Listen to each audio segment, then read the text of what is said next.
estamos aqui direto da Única para falar de um assunto muito interessante hoje, que é sobre a questão de vocação. É o bate-papo legal da Única. E temos a presença nessa noite aqui da Ana Paula, a aluna de Gestão Financeira, e a Daiane, que é aluna de Pedagogia. Olá. Há tempos, né, desde os primórdios, a gente acostuma e somos instruídos a gerir a nossa própria vida, né? A gerir a nossa carreira, a gerir a nossa casa. E isso, às vezes, acontece de forma bem desregular. Quando eu era adolescente, no começo da juventude, eu tive sérios problemas financeiros por não saber conduzir a minha vida financeira. Isso foi melhorando, aperfeiçoando com o tempo, eu acho que isso é normal.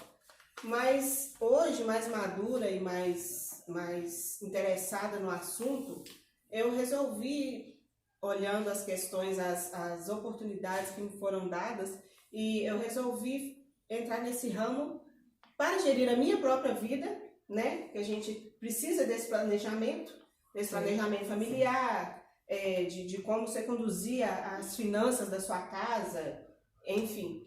E também como um propósito de carreira, porque eu acho muito interessante você parar para analisar no todo várias empresas ruem por não ter uma boa gestão financeira.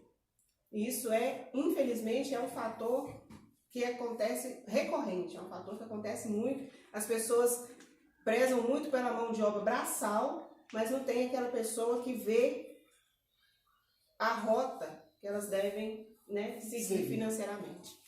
Então, no seu caso específico, Ana Paula, a gestão financeira já vem em algum tempo essa construção da vocação. Então, você acredita que a vocação não seria uma forma, digamos assim, que você nasceu com aquele dom e que você teria que seguir nesse caminho que no caso que você escolheu, nesse momento aí, que é a gestão financeira, é uma coisa que você foi adquirindo ao longo do tempo? Isso, eu acho assim. Eu acho várias pessoas têm vários pontos de vista. E também cada um é um indivíduo, é diferente. Mas assim, no meu caso, vem pela necessidade. Eu fui necessitando me moldar nesse sentido, entendeu? Então isso aí acabou virando uma vocação, entendeu? Eu não nasci com essa vocação. Isso acabou se incorporando na minha vida pela necessidade. Eu fui embora de Santa Margarida muito cedo, com 17 anos. Eu tive aluguéis para pagar, contas a pagar. E isso eu tive que, com 17 anos, eu tive que gerir isso tudo. Entendeu? Um emprego que não ganhava tanto, e um aluguel que era tanto, e uma condução que era tanto, uma alimentação. Eu tive que ir me moldando a esse respeito. Então hoje eu estou mais apta, entre aspas, mas assim, isso foi se incorporando na minha vida e foi uma coisa que me interessou, porque às vezes nem sempre interessa a outras pessoas, né? Vai levando a vida. Sim. E importante de tudo isso é como a gente vai, ao longo do tempo, fazendo agregando novos valores e modificando o nosso modo de pensar, igual você falou. E eu acho engraçado, até curioso, né? Uma fala aí do Paulo Freire, que ele, na verdade, ele acreditava que a educação ela tem que ser libertadora, para libertar o indivíduo. E aí, o que acontece nesse leque de informações que a gente está tendo essa noite? A partir, então, das suas experiências, você agregou as experiências para se tornar valores dentro da teoria a ser estudada aí durante esses 2 anos. E também agora a gente vai ouvir um pouquinho do ponto de vista, né, da questão da vocação da Daiane. Daiane? Oi, gente, tudo bem com vocês? Espero que sim. Bom, eu faço pedagogia, né, como a Cristiana acabou de fazer aqui, e como estamos em um foco hoje aqui de falar sobre vocação, a minha vocação sobre a pedagogia, ela foi um pouco, vamos dizer assim, não pela necessidade, mas pelo sonho mesmo e a vontade de fazer aquilo. Após eu ter terminado o ensino médio, eu pensei, eu podia fazer algo Só que eu não sabia, eu não tinha certeza daquilo, eu tinha dúvidas naquilo, eu não tinha um foco central para aquilo que eu queria fazer. E o tempo passou e eu decidi fazer pedagogia, que eu achei que era o melhor, que se encaixava no meu perfil, que é hoje em dia. Eu não sei se você se lembra, numa determinada disciplina que você estava estudando, falava que a pedagogia hoje não é só para aplicá-la dentro da sala de aula. Olha, Ana Paula, fala pra gente. Nós nos propusemos a falar nesse vídeo a respeito da vocação e dos sonhos, né? Sim, os sonhos, exatamente. Eu acho que nem sempre a vocação caminha junto com o sonho, infelizmente. Né? Nós, quando pequenos, normalmente em idade escolar aí de uns 8, 9, 10 anos, já começamos a sonhar com o nosso futuro, né? Eu vou ser médico, vou ser engenheiro, vou ser astronauta. E por aí vai, né? A gente tem sempre aquela questão, ou então você sonha, ou alguém sonha para você, Isso. Alguma coisa nesse sentido, né? É verdade. Infelizmente, no decorrer do período, nós nos deparamos com as dificuldades, né, Daiane? Infelizmente, faz parte, né? Sejam elas financeiras, ou até mesmo de intelecto, ou até mesmo que aquilo que você sonhou de início, quando você chegar no final, já não é mais. Quando você fala no financeiro aqui, gente, isso é uma coisa muito que mexe com a gente, sabe por quê? Que o financeiro é uma coisa que parece que vai nos separando dentro da própria sociedade, a questão social, a camada social. E aí é onde você vai tendo até um comportamento meio diferente pelas questões que você vai observando. E olhe que, a meu ver, quando a pessoa vai tendo esse comportamento diferente, não é no sentido de se reprimir, não, mas de se fortalecer ainda mais para estar lutando, né, lutando à frente, né, de todas as barreiras, as dificuldades, porque se tem um problema financeiro, vai ter também a questão do preconceito. E eu só vou superar o preconceito sabendo que eu posso fazer melhor, que eu sou tão bom quanto, né? E essa que é a ideia que eu sempre passo para as pessoas. Eu vi uma frase numa palestra que eu ouvi, até muito interessante, que diz que a diferença entre a pessoa de sucesso e a pessoa de fracasso é a atitude. Então pode ser que uma pessoa tenha um sonho e não tenha o financeiro que o leve lá, mas ele pode sonhar tão alto a ponto de ter uma atitude de se esmerar assim, ao máximo e conseguir uma faculdade federal. Sim. Ou ele pode ir trilhando caminhos, ele pode fazer uma coisa que esteja na alçada dele financeiramente, que vai lhe dar embasamento financeiro para conseguir fazer essa outra faculdade que é de interesse dele. Então eu achei muito pertinente essa frase, que a diferença entre a pessoa de sucesso e a pessoa de fracasso é a atitude. E Ana Paula, tem uma frase que eu sempre gosto de lembrar nas minhas conversas assim, que Paulo Freire ele tentava humanizar a questão da escola, a questão do conhecimento.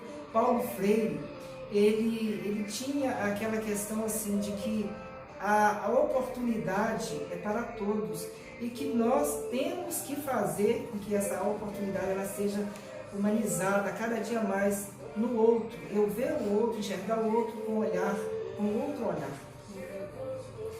Então, como nós estamos discutindo esse assunto, não discordando em momento algum da opinião de vocês, mas a respeito do financeiro, como você estava falando aí, em minha mente surgiu algumas coisas que eu quero expor aqui. A questão do financeiro, como você falou, Cristiano, que às vezes a pessoa tem até um certo preconceito, não sei se é dessa forma que você quis visar nesse vídeo, mas eu não tenho condição e tal, não sei o que, como você falou assim, focar no sonho para poder conseguir passar na federal, passar naquilo. Às vezes nós mesmos nos diminuímos naquilo que nós temos a capacidade dentro de nós mesmos para fazer. Porque eu sou uma experiência viva e própria disso. Às vezes eu pensava assim, eu tenho vamos dizer, uma vocação, uma vontade, um querer, mas eu mesmo me diminuía, eu não posso, eu não vou conseguir. Por quê? Por causa do financeiro. E no mundo atual que a gente vive, não existe nada que a gente queira e que a gente não tenha necessidade do Filho do Senhor. A gente tem que ter uma vocação e lutar por aquele sonho que a gente consegue. Com certeza, eu acho que isso aí faz parte até daquela questão do pensamento positivo que a gente sempre tem de ter, daquela questão mesmo de eu pensar, eu posso fazer diferente, eu posso ajudar a construir uma nova história para mim e para demais pessoas envolvidas, né, a mim. Né? E eu acho que também a gente tende a maximizar o problema.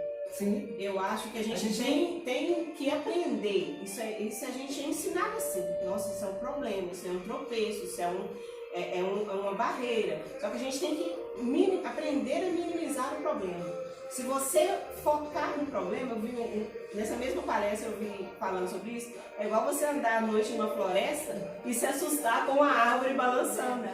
Você foca naquele problema e você maximiza aquilo. Você tem que focar na solução do seu problema. Qual é a solução do meu problema? Eu preciso estudar dias e noites a fio para passar na federal? Então vamos estudar dias. Se eu focar no meu problema, ele vai ficar maior do que ele é. E eu vou, igual você falou, eu vou me diminuir perante ele e eu vou olhar para ele tão grande que eu vou achar que eu não consigo superar. E na verdade, superação, sonhos, vontades, né, de estar realizando determinada coisa por meio da questão escolar, é uma questão de você ter determinação. E posso te falar uma outra coisa? Não só pode, como deve, né, Ana Paula? Que eu aprendi isso há poucos meses atrás. Outra coisa que a gente deve fazer para você conseguir alcançar os seus sonhos é se distanciar de pessoas tóxicas. Exatamente. Porque são tantas pessoas que falam, mas não sei, você pode ser médica, olha quanto você ganha, olha que tipo de família você é. Não, você não pode ser isso, você não pode ser aquilo, porque olha as suas condições financeiras. Olha o tempo, você trabalha, você é mãe, você é dona de casa, você não tem tempo para estudar. Então é tantas pessoas tóxicas que ficam te falando. Eu te digo isso por experiência própria. Eu, quando vim de Belo Horizonte para Santa Margarida, eu tinha N objetivos e foram sendo ceifados um a um, porque pessoas foram me intoxicando a minha cabeça a ponto de desistir. E cai lá naquela fala minha, né, que eu acabei dizendo, que aonde a gente se fortalece, né? Aonde você tem mais, vamos dizer assim, leques de opções de falar assim, eu vou conseguir de outra maneira resolver o problema. Jamais, de forma alguma, você ficar cabisbaixo, dizer que não consegue, que é impossível, porque não existe isso. E a questão da faculdade federal que você citou, eu acho até interessante o aluno que realmente estuda, tanto, né, faz a federal como uma faculdade particular, né, uma EAD ou uma presencial, ele vai fazer esse diferencial dentro da sociedade, dentro dele, de si próprio. Né? Gente, nós vamos querer, após esse vídeo, os comentários, e deixa o like aí, falou? Um abraço!